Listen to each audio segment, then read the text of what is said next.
Man, oh man, I'm not sure the context will hide from the fact that I look really different now.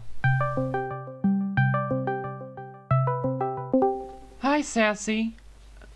You look pale? What happened?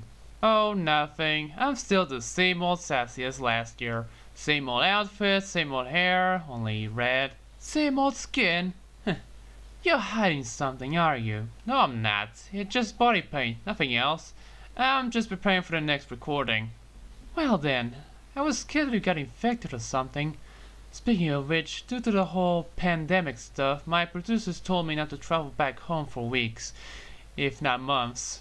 I don't blame them, but I wish I could stay home instead so we could have more time playing games like Tony Hawk. Oh shit, that!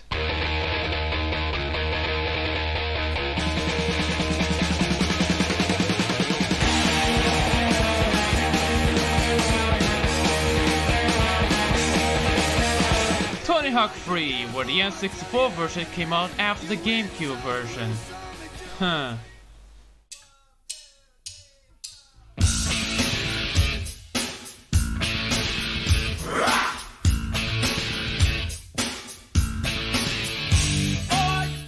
It's been a long time since I covered a Tony Hawk game. Like what, 3 years ago?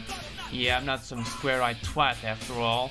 I guess it's a better time than ever to review another Birdman game with Pro Skater 3. No, it's not a review. You may remember my video where I compared two versions of that game for the PS1 and N64. They both sucked, sorry. Now it's time to review the next-gen version, developed by Neversoft. It is considered to be one of the best Tony Hawk games, if not the best game of all time. To that I say, well, at least it's better than Ocarina of Time. I have the PS2 version, which is my first exposure to the series, starting in 2014. I have the original receipt, and the printing is now almost unreadable. But I'll be looking at the PC version, which was ported by— get away from me, Rennie Pitch f***! I think we all know the intro. It's just a montage of people skateboarding while Ace of Spades plays. Seems like they've stopped with that since Underground, but I digress. Now, I would have to compare this game with Tony Hawk 2, but I won't. Instead, I'll compare this version with the PS1 version of Pro Skater 3. I want to be fair.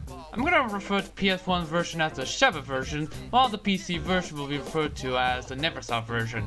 Got that? No? Let me help you with this example. Anyways, while the Sheva version has a menu with pre-rendered backgrounds, the Neversoft version has a 3D menu with an animated cashier and VHS tapes when selecting a stage. It's giving me Hotline Miami 2 vibes that I expect this jerk to show up. Let's start the career. As Doom Guy, exclusive to the PC version. Remember when Activision owned id? You can get him by going to the options menu and select cheats, then type IDKFA. I actually finished career with him, at least getting third on the Tokyo stage, but due to my idiocy, I didn't record the second half of the career because I forgot to click the eye token on OBS. So some of the footage will be with a costume character.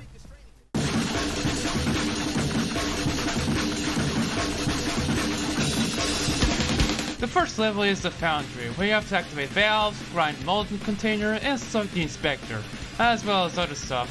Yes, this is just like the previous game. Few objectives in less than 2 minutes, like reach score milestones, collecting letters, doing specific tricks in specific locations, the works. Finishing up goals if you can get to the next level. The controls are revamped. While it still uses the same control scheme, it's more smoother and natural. I really love the quality of light improvements like switching manual types, better reverse, the camera showing where the goals are supposed to be, and faster gameplay.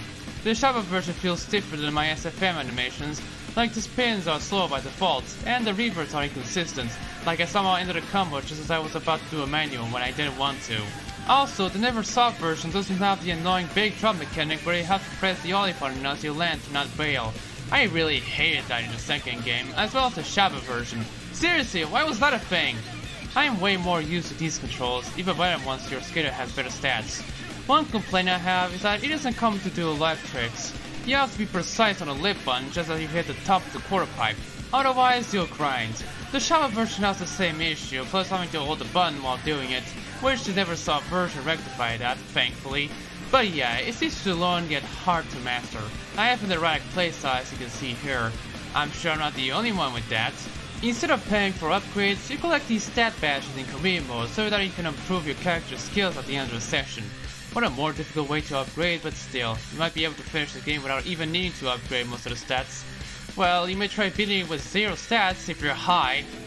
There are 12 levels that you can play and unlock, not counting the ones made with Park Editor.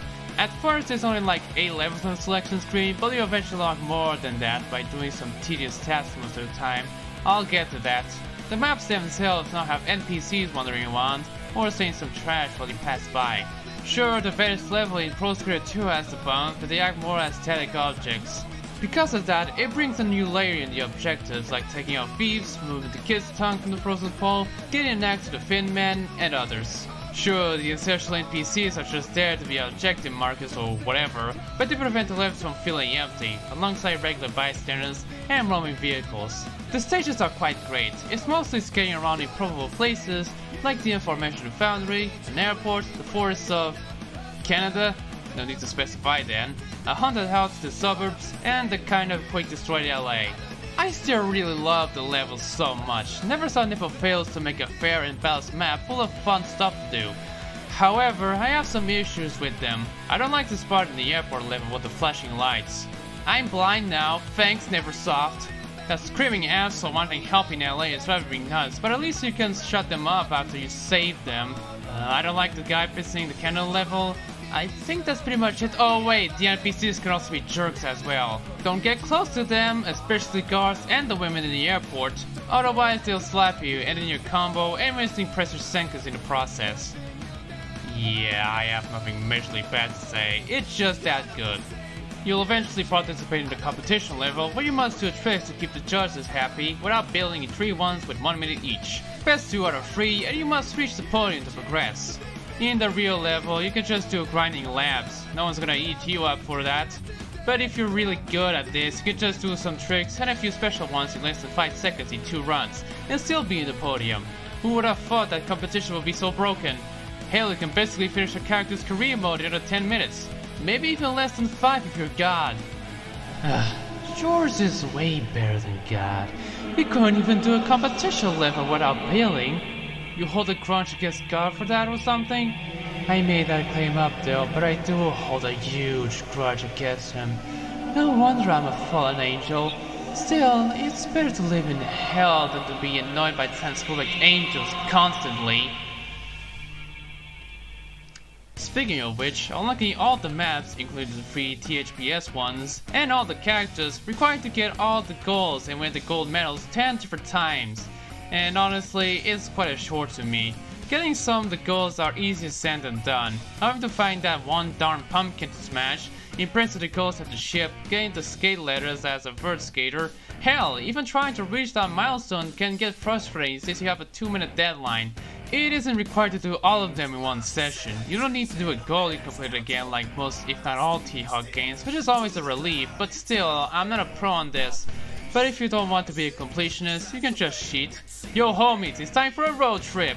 You got Officer Dick and Private Carrera for the first game, and also you have the Bum, the Eyeball guy, some famous surfer, Wolverine, Darth Maul, and... Well... Using this cheat to the PC version doesn't unlock Doom Guy though, so again, IDKFA.